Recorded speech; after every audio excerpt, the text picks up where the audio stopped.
ఇల్లు ఖచ్చితంగా కొని తీరాలని ఏంటా మొండిపట్టు వాసు? ఇల్లు అనేది గౌరవం కాదా? ఈ సినిమాలో మనం చూసిన విధంగానే ప్రతి మధ్యతరగతి కుటుంబానికి వాళ్ళ సొంతింటి కళ నెరవేర్చుకోవడం అన్నది పట్టుదల కాదు, ఒక గౌరవం కాదంటారా? పిల్లలకు పెళ్లి చేయాలి, అబ్బాయి అవ్వచ్చు అమ్మాయి అవ్వచ్చు. ఓకే, అవతల వాళ్ళు అడిగే ఫస్ట్ క్వశ్చన్ ఏంటి? మీ ఇల్లు సొంత ఇల్లా అద్దె ఇల్లా అని, అవునా? అదే అద్దె ఇల్లు అయినప్పుడు మన కుటుంబాల్లోనే చూస్తుంటాం. ఓకే, ఆ పెళ్లి సంబంధాలు క్యాన్సిల్ అయిపోయినవి చాలా సిచ్యువేషన్స్ ఫేస్ చేసి ఉంటాం కదా. అంతవరకు ఎందుకు, మన ఇంటికి ఒక గెస్ట్ వచ్చినప్పుడు వాళ్ళు మీది సొంత ఇల్లా అద్దె ఇల్లా అని అడిగినప్పుడు ఒకవేళ అద్దెంట్లో ఉన్నట్టయితే అది చెప్పడానికి మనం పడే ఇబ్బంది ఏదైతే ఉన్నదో అది అందరం రిలేట్ అవ్వగలం కదా. అదే సొంత ఇల్లు అనుకోండి, మనలో వచ్చే ఆ కాన్ఫిడెన్స్ ఏదైతే ఉంటుందో అది నెక్స్ట్ లెవెల్లో ఉంటుంది కదా. ఇలాంటి సొంత ఇంటి కళ ఏదైతే ఉన్నదో ప్రతి మిడిల్ క్లాస్ ఫ్యామిలీకి వాళ్ళ పిల్లల్ని చదివించడం మాత్రమే కాకుండా సొంత ఇంటి కళ కూడా one of the priority goal ఇది. కానీ ఈ గోల్ అచీవ్ చేయడం అనేది ఇప్పుడు మనం 2025లో ఉన్నాం కదా, ఎగ్జాక్ట్లీ 5 సంవత్సరాలు 2030 నుంచి ప్రతి మిడిల్ క్లాస్ ఫ్యామిలీకి చాలా కష్టం అని చెప్పి వేరియస్ రీసెర్చ్ డేటాలు అయితే చెప్తున్నాయి, మీడియా ఆర్టికల్స్లో కూడా వస్తున్నాయి. వీళ్ళు ఇలా ఎందుకు అంటున్నారు, దానికి గల కారణాలు ఏంటి? అండ్ ఇలాంటి సిచ్యువేషన్లో కూడా మన సొంత ఇంటి కళను మనం నెరవేర్చుకోవాలంటే మన ముందున్న ఈజీ స్టెప్స్ ఏవైతున్నాయో వాటిని ఈ వీడియోలో మీకు షేర్ చేయబోతున్నాను. మనలాంటి ప్రతి మిడిల్ క్లాస్ ఫ్యామిలీకి ఇంపార్టెంట్ గోల్ అయినా ఈ సొంత ఇంటి కళని మనం ఎలా నెరవేర్చుకోవచ్చు, ఇలాంటి టఫ్ సిచ్యువేషన్స్లో కూడా ఆ సొల్యూషన్స్ ఏవైతున్నాయో మనం మాత్రమే కాకుండా మన చుట్టుపక్కల మన ఫ్రెండ్స్ అండ్ ఫ్యామిలీ కూడా అదే డ్రీమ్ని వాళ్ళు ఫుల్ఫిల్ చేసుకోగలిగారు అనుకోండి, ఎంత హ్యాపీగా ఉంటుంది, అవునా? ఎన్విరాన్మెంట్. ఈ వీడియో నచ్చి మన వాళ్ళకి కూడా హెల్ప్ఫుల్ అవుతుందని మీకు అనిపించినట్టయితే తప్పకుండా ఫ్రెండ్స్ అండ్ ఫ్యామిలీకి షేర్ చేయడం అయితే మర్చిపోకండి. అండ్ వీడియో నచ్చినట్టయితే వీడియోని లైక్ చేయండి. Let's deep dive into this content now.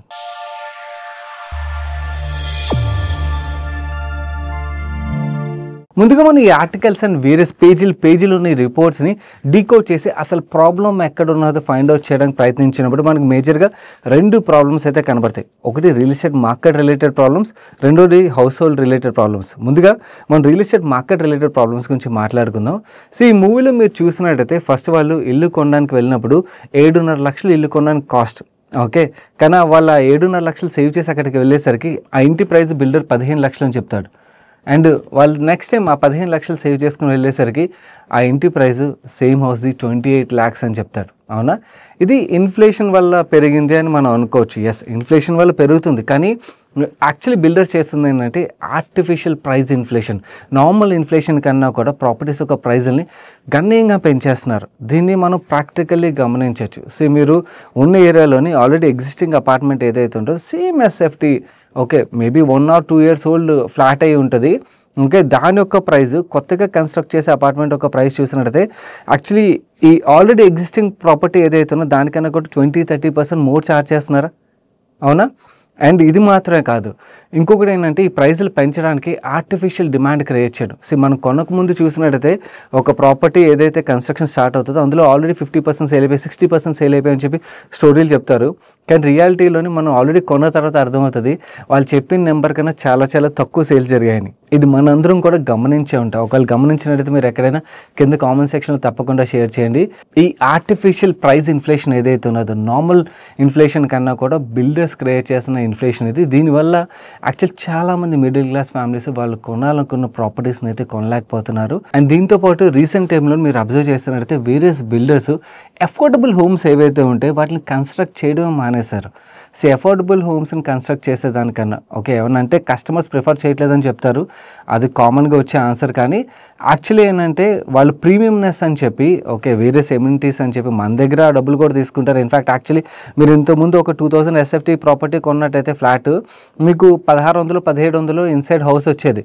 ఇప్పుడు మీరు 2000 ఎస్ఎఫ్టీ కొన్నట్టయితే మీకు వచ్చేది 1300-1400 వస్తుంది ఇన్సైడ్ ఎస్ఎఫ్టీ. ఎందుకంటే అది మనకి కామన్ ఏరియా పర్సంటేజ్ ఏదైతే ఉంటుందో ఇంతకుముందు 10% తీసేస్తున్నట్టయితే ఇప్పుడు 30% పైనే తీసేస్తున్నారు, అవునా? సో యాక్చువల్లీ ఏంటంటే ఎమ్యూనిటీస్ అని చెప్పి మన దగ్గర నుంచే ఛార్జెస్ చేసి మన దగ్గర నుంచి ఆ డబ్బులు తీసుకుని యాక్చువల్లీ ఏమవుతుందంటే ప్రాపర్టీల యొక్క ప్రైజ్ని విపరీతంగా పెంచేయడానికి బిల్డర్స్ క్రియేట్ చేసిన డ్రామా ఇది major one of the problem. మనకి ప్రాపర్టీస్ ఏవైతే ఉంటే ఒక మిడిల్ క్లాస్ ఫ్యామిలీ కొనలేకపోయి సిచ్యువేషన్స్ రావడానికి కారణాలు ఇవే. యాక్చువల్ 2 BHK ఫ్లాట్స్ కట్టే అపార్ట్మెంట్స్ ఎన్ని ఉన్నాయి ఇప్పుడు, చాలామంది బిల్డర్స్ కట్టడం మానేశారు. ప్రతి చోట కస్టమర్స్ 3 BHK ప్రిఫర్ చేస్తున్నారని చెప్పి 3 BHK కడుతున్నారు. అవునా? ఇక్కడ యాక్చువల్లీ కస్టమర్స్ ప్రిఫరెన్స్ కన్నా కూడా కస్టమర్ ఒక మైండ్ సెట్ని రియల్ ఎస్టేట్ మార్కెట్ మనల్ని అలా డ్రైవ్ చేస్తూ వెళ్తుంది. దానివల్ల ఏమవుతుందంటే ఎవరైతే ఎఫోర్డ్ చేయగలుగుతారో వాళ్ళు పర్చేస్ చేయగలుగుతున్నారు. బట్ ఎఫోర్డ్ చేయలేని ఫ్యామిలీస్ అన్నీ కూడా స్ట్రగుల్ అవుతున్నాయి. అండ్ వాళ్ళ డ్రీమ్ ఏదైతే ఉంటుందో ఈ మూవీలో చూసిన విధంగానే ఆ డ్రీమ్ని ఫుల్ఫిల్ చేసుకోలేక వాళ్ళు బాధపడిపోతూ ఉంటున్నారు. ఇవన్నీ కూడా రియల్ ఎస్టేట్ మార్కెట్ రిలేటెడ్గా ఉన్న ఇష్యూస్ అయితే హౌస్ హోల్డ్ రిలేటెడ్గా there are various challenges. And actually ఈ ఇష్యూస్ ఏవైతే దీన్ని మనం కంట్రోల్ చేయలేం, ఇది మన చేతిలో లేదు. బట్ ఇక్కడ ఇష్యూస్ ఏవైతే ఉన్నాయో దీన్ని మనం కంప్లీట్లీ కంట్రోల్ చేయగలం. ఇష్యూస్ గురించి మాట్లాడుకునే ముందు మీ అందరితో కూడా ఇంకొక ఈ మూవీలో సీన్ రిలేట్ చేద్దాం అనుకున్నాను. ఈ మూవీలోని వాళ్ళు వేరియస్ టైమ్స్లోని సేవ్ చేసినప్పుడు వాళ్ళ ఇల్లు కొనడానికి వెళ్ళినప్పుడు ఆ ప్రైస్ పెరిగిపోవడం మనం చూసాం. ఓకే, ఇలా కొనలేకపోవడం మాత్రమే కాకుండా ఒక సీన్లోని వాళ్ళు సేవ్ చేసిన తర్వాత హీరో సిద్ధార్థ వాళ్ళ ఫాదర్ హాస్పిటలైజ్డ్ అయిపోయేసరికి అగైన్ సేవ్ చేసిన డబ్బులు మొత్తం హాస్పిటల్కే స్పెండ్ చేయాల్సి వచ్చేసింది కదా. ఓకే, ఇలాంటి సిచ్యువేషన్స్ చాలా ఫ్యామిలీలో మనం చూస్తున్నాం. మన గోల్స్ ఏవైతే ఉంటే ఒక గోల్ కింద సేవ్ చేస్తాం, ఇంట్లో సడన్గా ఏదైనా హెల్త్ రిలేటెడ్ ఎమర్జెన్సీ ఎక్స్పెన్స్ వచ్చినప్పుడు ఏమవుతుందంటే ఆ డబ్బులు ఆ హెల్త్ ఎక్స్పెన్స్ ఏదైతే ఉన్నదో దానికి వెళ్ళిపోతుంటాయి. ఓకే, ఇలా వెళ్లకుండా ఉండడానికి మనకి చిన్న సొల్యూషన్ అది. హెల్త్ ఇన్సూరెన్స్ అన్నది మనం ఎంత ప్రీమియం, చాలా లిమిటెడ్ ప్రీమియంతో మనం బెటర్ హెల్త్ ఇన్సూరెన్స్ మంచి సమ్మిష్యూర్తో అయితే తీసుకోగలుగుతాం కదా. అండ్ హెల్త్ ఇన్సూరెన్స్ కొనేటప్పుడు చాలామంది కన్ఫ్యూజన్స్ ఉంటాయి, ఏ పాలసీ తీసుకోవాలి, ఇన్ని రకాల పాలసీలు ఉన్నాయి కదా అని చెప్పి. అలాంటి కన్ఫ్యూజన్ ఉన్న వాళ్ళందరికీ కూడా బెస్ట్ థింగ్ ఏంటంటే డిటో ప్లాట్ఫామ్ ఏదైతే ఉన్నదో ఈ ప్లాట్ఫామ్లో డిటో ఒక అడ్వైజర్ని మనం బుక్ చేసుకున్న అపాయింట్మెంట్ టైం ఏదైతే ఉంటుందో వాళ్ళ వెబ్సైట్లోకి వెళ్ళి మన అపాయింట్మెంట్ ఫిక్స్ చేసుకోవాలి. మన అపాయింట్మెంట్ ఫిక్స్ చేసుకున్న టైంకి వాళ్ళు కాల్ చేస్తారు. ఇంకా కాల్ చేసి క్లియర్గా మనకి పాలసీ యొక్క డీటెయిల్స్ అన్నీ కూడా ఎక్స్ప్లెయిన్ చేస్తారు. అండ్ మనకి ఏ పాలసీ సూట్ అవుతుందో కూడా క్లియర్గా ఎక్స్ప్లెయిన్ చేస్తారు. అండ్ ఆ ఎక్స్ప్లెయిన్ చేసిన తర్వాత ఒకవేళ మనకి పాలసీ నచ్చలేదు, మనం తీసుకోవాలనిపించలేదు, అప్పుడు మనం ఉండిపోవచ్చు అలా తీసుకోకుండా. ఒకవేళ తీసుకోవాలనుకున్నాం అనుకోండి, ఇంకోటి వీళ్ళు యాక్చువల్లీ పాలసీ ఇష్యూ టైంలో మాత్రమే కాదు, ఈవెన్ క్లెయిమ్ వచ్చినప్పుడు కూడా డిటో టీమ్ ఏం ప్రామిస్ చేస్తున్నారంటే క్లెయిమ్ రిలేటెడ్గా కూడా వాళ్ళు సపోర్ట్ చేస్తామని అయితే చెప్తున్నారు. సో ఇన్సూరెన్స్ తీసుకునేటప్పుడు మనకు ఒక మంచి అడ్వైజర్ ఉన్నట్టయితే చాలా వరకు సపోర్ట్ అయితే దొరుకుతుంది. డిటో ఒక అడ్వైజర్ మీకు ఆ కీ రోల్ అయితే ప్లే చేస్తారు. ఇది హెల్త్ ఇన్సూరెన్స్ విషయంలోనే కాదు, ఈవెన్ టర్మ్ ఇన్సూరెన్స్ కూడా. మన ఇల్లు కొనాలంటే చాలా వరకు లోన్ తీసుకుంటాం కదా, ఆ లోన్ రిలేటెడ్గా మనకి టర్మ్ ఇన్సూరెన్స్ ఉన్నది అనుకుంటే అదొక ప్రొటెక్షన్ కూడా ఇస్తుంది. సో ఎవరైనా కూడా టర్మ్ కానీ హెల్త్ ఇన్సూరెన్స్ కానీ లేని పక్షంలోని డిటో ఒక ప్లాట్ఫామ్లోకి వెళ్ళి మీ అపాయింట్మెంట్ అయితే వెంటనే ఫిక్స్ చేసుకోండి. అండ్ అడ్వైజ్ అయితే అపాయింట్మెంట్ ఫిక్స్ చేసుకున్న తర్వాత మీ ఇన్సూరెన్స్ రిలేటెడ్ మీకున్న క్వశ్చన్స్ అనేది కూడా క్లారిటీ అయితే తీసుకోండి. కింద కామెంట్ సెక్షన్లో డిస్క్రిప్షన్లో లింక్ అయితే ఉంచుతాను. Spam free platform, ditto is a spam free platform. తప్పకుండా మీ అపాయింట్మెంట్ ఫిక్స్ చేసుకోండి. Next part of the issue household related issues గురించి మనం మాట్లాడుకోవాలంటే 2020 నుంచి 2024 మధ్యలోని ఓకే మన హౌస్ హోల్డ్ ఇన్కమ్ ఏదైతే ఉందో ఒకళ్ళు సంపాదించినా ఇద్దరు సంపాదించినా కూడా హౌస్ హోల్డ్ ఇన్కమ్ యావరేజ్గా 5.4% CAGRలో గ్రో అయిందంట. అండ్ కొత్త ప్రాపర్టీల యొక్క ప్రైస్లు ఎంత CAGRలో గ్రో అయ్యాయి తెలుసా? ఎగ్జిస్టింగ్ ప్రాపర్టీలు కాదు, యాక్చువల్లీ కొత్త ప్రాపర్టీల యొక్క ప్రైస్లు 9.3% CAGRలో గ్రో అయ్యాయంట. సో దీన్ని బట్టి మనకు అర్థమైపోతుంది కదా, యాక్చువల్లీ మన ఇన్కమ్ కన్నా కూడా ఈ ప్రాపర్టీ ప్రైస్లు తక్కువగా గ్రో అయ్యాయి అనుకోండి మన అఫోర్డబుల్ రేంజ్లోనే ఉంటాయి. అదే మన ఇన్కమ్ గ్రో అయిన దానికన్నా కూడా ప్రాపర్టీ యొక్క ప్రైస్లు ఎక్కువగా గ్రో అయ్యాయి అనుకోండి మనకి అఫోర్డబిలిటీకి దూరంగా వెళ్ళిపోతాయని కదా. ఇదే సినారియో నెక్స్ట్ 5 సంవత్సరాల పాటు కంటిన్యూ అయ్యిందనుకోండి, ఇమాజిన్ చేసుకోండి ప్రాపర్టీస్ అన్నవి మనం కొనగలమా? కొనలేం కదా. దట్ ఈజ్ వాట్ ఈ రిపోర్ట్స్ అయితే మనకు చెప్తున్నాయి అన్నమాట. మన ఇండియాలోని ప్రైస్ టు ఇన్కమ్ రేషియో ఇది చాలా చాలా ఇంపార్టెంట్ రేషియో. ఈ రేషియో ఏం చెప్తుందంటే ఆ దేశంలోని జనాభా ప్రాపర్టీ కొనగలరా లేదా అన్నది చెప్తుంది అన్నమాట. మన ఇండియాలో ప్రజెంట్ చూసినట్లయితే price to income ratio 11 times ఉన్నది. నార్మల్లీ 5 timesలో ఉండాలి. ఓకే, యాక్చువల్లీ ఈ రేషియోని ఇంకా సింప్లిఫై చేయాలంటే లెట్స్ సే మీకు యాన్యువల్ ఇన్కమ్ 10 లక్షలు ఉన్నదనుకోండి, మీ price to income ratio 5 times ఉన్నది. అంటే 50 లక్షల రూపాయలు ప్రాపర్టీ కొన్నారంటే నెక్స్ట్ 5 సంవత్సరాల పాటు మీరు సంపాదించే డబ్బులు ఏవైతే ఉన్నాయో అవి ఆ ప్రాపర్టీకి వెళ్తాయి అన్నమాట. అదే price to income ratio 11 times ఉన్నదనుకోండి, నెక్స్ట్ 11 సంవత్సరాల పాటు మీరు సంపాదించే డబ్బులు ఏవైతే ఉన్నాయో అది ఆ ప్రాపర్టీకి వెళ్తుంది అన్నమాట. ఇది యాక్చువల్లీ మనకి 5 times కన్నా బిలోలో ఉండాలి. ప్రజెంట్ మన దేశంలో చూసినట్లయితే 11 times ఉన్నది. సో 11 times అంటే ఎంతమంది మిడిల్ క్లాస్ ఫ్యామిలీస్ ఆ ప్రాపర్టీ కొనగలుగుతారు? అండ్ హైదరాబాద్లోని డేటా చెప్తాను. కోవిడ్ కన్నా ముందు చాలా మంచి రేంజ్లో ఉండేది, లెస్ దాన్ 5 టైమ్స్లో ఉండేది. బట్ కోవిడ్ తర్వాత Mumbai kind of culture, high rise apartments అవ్వచ్చు, అదే స్టైల్ ఆఫ్ ప్రాపర్టీస్ సెల్లింగ్ అవ్వచ్చు, ఇవన్నిటిని అడాప్ట్ చేసుకోవడం వల్ల ఏమవుతుందంటే ప్రాపర్టీ ప్రైజులు మనకి 40 లక్షలు 50 లక్షల్లో ఉండేవి ఇప్పుడు ₹1,00,00,000 తక్కువలో అమ్మట్లే కదా. ప్రజెంట్ హైదరాబాద్లోని ఇన్కమ్ టు అఫోర్డబిలిటీ రేషియో చూసినట్లయితే 7.8 రేంజ్లో ఉన్నది. వేరే కంట్రీలు, మనం యూఎస్ఏ గురించి ప్రతిసారి మాట్లాడుకుంటాం కదా, యూఎస్ఏలోని ప్రైస్ టు ఇన్కమ్ రేషియో చూసినట్టయితే 3.6 టైమ్స్ ఉన్నది. ఏదో అక్కడ ఉన్న జనాభా ఇన్కమ్ బాగా పెరగడం అవ్వచ్చు, లేదా ప్రాపర్టీ ప్రైస్లు మన దగ్గరలాగా బ్లాక్ మనీ వల్ల లేకపోతే వేరే రీజన్స్ వల్ల ఆర్టిఫిషియల్లీ ఇన్ఫ్లేట్ చేయకపోవడం వల్ల అవ్వచ్చు, ఈ ప్రైస్ టు ఇన్కమ్ రేషియో అయితే కంఫర్టబుల్ జోన్లో ఉన్నది. అక్కడ ఉన్న జనాభా ఇల్లులు కొనగలుగుతారు. వేరే మన దగ్గర పరిస్థితి అయితే ఇలా మారిపోతుంది. నెక్స్ట్ సినారో, అన్నిటికన్నా ఇంపార్టెంట్ సినారో ఇది. మనలాంటి మిడిల్ క్లాస్ ఫ్యామిలీస్ ఇల్లు కొనాలంటే క్యాష్ పెట్టి కొనగలమా? లేదు కదా, ఈఎంఐలోనే కొంటాం majority of the people.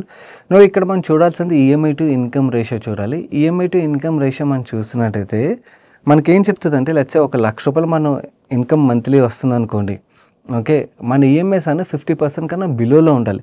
EMI అనగానే ఓన్లీ హోమ్ లోన్ ఈఎంఐ మాత్రం క్యాలిక్యులేట్ చేసుకోవద్దు. Overall EMIs, me car loan EMI and మీరు వేరియస్ కన్స్యూమర్ ప్రొడక్ట్స్ కొంటారు కదా, వాటి ఈఎంఐస్ అన్నీ కలిపి మీకు ఆ 50% బిలోలో ఉండాలి. 50% బిలోలో ఉన్నట్టయితే మిగిలిన డబ్బులు మీరు వేరియస్ ఫైనాన్షియల్ గోల్స్ ఏవైతే ఉంటే వాటిని కూడా కొంచెం వరకు సేవ్ చేయగలుగుతారు అండ్ మీ లైఫ్ స్టైల్ ఏదైతే ఉందో దాన్ని కంటిన్యూ చేయగలుగుతారు. అదే 50% అబోవ్లో ఉన్నట్టయితే మన రిస్కీ జోన్లో ఉన్నట్టు కదా. మన కంట్రీలో 2020 టైంలోని ఇది 46% ఉండేది అండ్ ఇప్పుడు 2024 నాటికి చూసినట్టు 61% పెరిగిపోయింది. క్లియర్లీ మన ఇండియన్స్ డెట్ ట్రాప్లో, ఈఎంఐ ట్రాప్లో పడిపోతున్నట్టుగా ఈ డేటా మనకు చెప్తుంది. అందుకే ఆర్బీఐ కూడా వర్రీ అవుతుంది. Clearly middle class families EMI ట్రాప్లో పడిపోతున్నారని. ఈఎంఐ ట్రాప్ అనగానే చాలామంది హోమ్ లోన్లు తీసుకుని వాళ్ళ ఈఎంఐస్ ఈ రేంజ్కి వెళ్ళిపోయాను అనుకుంటారేమో. కాదు, రీసెంట్ టైంలో ప్రతిదీ మనం ఈఎంఐలోనే కొంటాను. అవసరమైన వస్తువులు మాత్రమే కాదు, ఈజీ ఈఎంఐ దొరుకుతుంది కదా అని చెప్పి అవసరం లేని వస్తువులు కూడా ఈఎంఐలోనే కొని ఈఎంఐ ట్రాప్లో అయితే మనం పడిపోతున్నాం. సో ఇప్పటివరకు మనం మాట్లాడుకున్న డేటా బట్టి మీకు క్లియర్లీ అర్థమైపోయి ఉంటుంది మార్కెట్లో సిచ్యువేషన్ అయితే చాలా దారుణంగా ఉన్నది అండ్ నెక్స్ట్ 5 ఇయర్స్ సిచ్యువేషన్స్ ఇంకా టఫ్ అయిపోయి ఉన్నాయి. ఇలాంటి సినారియోలో కూడా మనం ఇల్లు కొనాలంటే మన ముందున్న సొల్యూషన్స్ ఏంటి దానికే వద్దాం. మీకు ఒక సింపుల్ క్యాలిక్యులేషన్ చూపిస్తాను. దీన్ని నేను ఇప్పుడు చూపించిన వెంటనే ఇంప్లిమెంట్ చేయడానికి ప్రయత్నించండి, డిలే చేయొద్దు. మనం పోస్ట్ పోన్ చేస్తే చాలామంది నష్టపోతుంటాం. పోస్ట్ పోన్ చేయకుండా మీరు ఇంప్లిమెంట్ చేయగలిగినట్టయితే మాత్రం మీ ఇల్లు కొనాలన్న కళ ఏదైతే ఉంటుందో దాన్ని నెరవేర్చుకోగలుగుతారు. నేను ఇక్కడ మీకు చూపించబోయే క్యాలిక్యులేషన్ ఈజీగా అర్థం అవ్వడం కోసం అని చెప్పి ఒక ఫ్యామిలీ కేసు తీసుకున్నాను. Let's say Srinivas and family ఉన్నారు. అతను శ్రీనివాస్ గారు ఏజ్ 30 సంవత్సరాలు అనుకోండి. వాళ్ళు ఇప్పుడు ఒక అపార్ట్మెంట్ కొందాం అనుకున్నారు. అపార్ట్మెంట్ ఒక కాస్ట్ 50 లక్షలు అవుతుంది అనుకోండి. ఓకే, వాళ్ళు 10 సంవత్సరాల తర్వాత కొనాలనుకున్నట్టయితే మనం ఇన్ఫ్లేషన్ తీసుకోవడం చాలా ఇంపార్టెంట్. ఆ సినిమాలోని వాళ్ళు ఫ్యామిలీ మొత్తం చేసిన తప్పేంటి?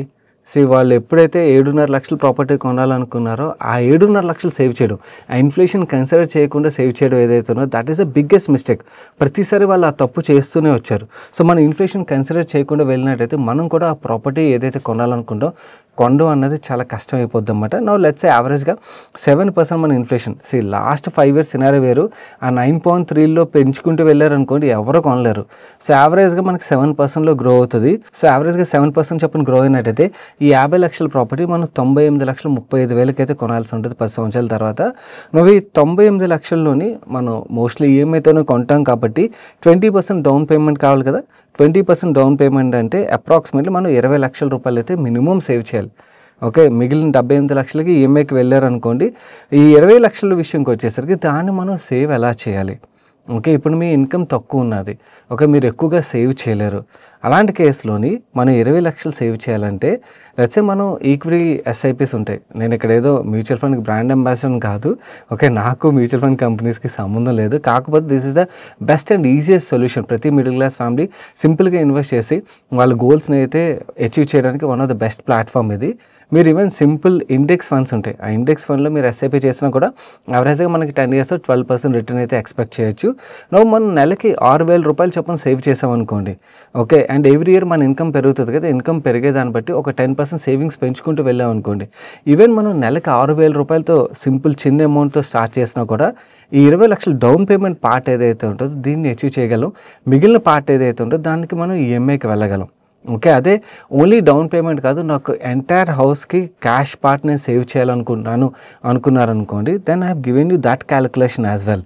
ఓకే, ఇక్కడ మీరు చేయాల్సిందంటే ఈ నెంబర్స్లో ట్వీక్ చేయడం మాత్రమే అన్నమాట. మీ గోల్ ఏదైతే ఉన్నదో ఆ గోల్ అమౌంట్ ఇక్కడ మీకు వచ్చేస్తుంది కదా, ఏదో డౌన్ పేమెంట్ గోల్ అవ్వచ్చు లేదా టోటల్ గోల్ అవ్వచ్చు. మీ క్యాలిక్యులేషన్లోని ఇది నేను ఒక ఎగ్జాంపుల్ మాత్రమే చూపిస్తాను. ఈ క్యాలిక్యులేటర్ కూడా మీకు ప్రొవైడ్ చేస్తాను, మన టెలిగ్రామ్ ఛానల్ షేర్ చేస్తాను, అక్కడి నుంచి డౌన్లోడ్ చేసుకోండి. ఓకే, మీరు కొనాలనుకున్న ఇల్లు రిలేటెడ్గా ఈ క్యాలిక్యులేటర్ని అయితే యూజ్ చేసుకోవచ్చు అన్నమాట. డౌన్ పేమెంట్ రిలేటెడ్గా అయితే మనకి ఈ క్యాలిక్యులేషన్, ఈ అమౌంట్ ఏదైతే ఉన్నదో ఇది మ్యాచ్ అయింది అనుకోండి, ఆ మ్యాచ్ అయ్యే వరకు ఎస్ఐపి అమౌంట్ పెంచుకుంటూ వెళ్ళండి, సరిపోతుంది.